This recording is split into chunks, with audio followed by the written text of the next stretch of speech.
A winter storm hammered Toronto and surrounding regions, bringing significant snowfall that caused traffic and transit delays and flight cancellations.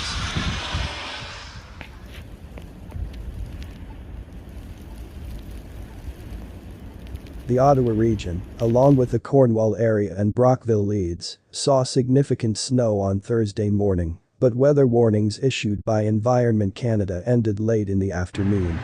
Winds are gusting between 30 and 50 kilometers an hour.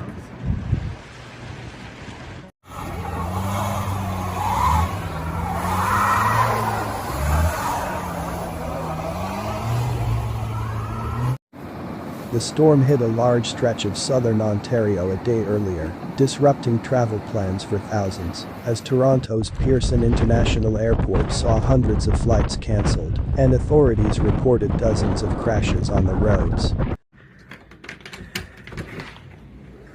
Ooh.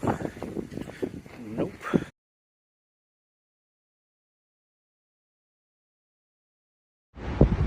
The snow also led to some school bus cancellations in the region. Officials warn that while the major roadways have been salted, driving conditions can still be dangerous. Ontario Provincial Police reported multiple minor collisions throughout southern Ontario on Thursday and asked the public to avoid any unnecessary travel.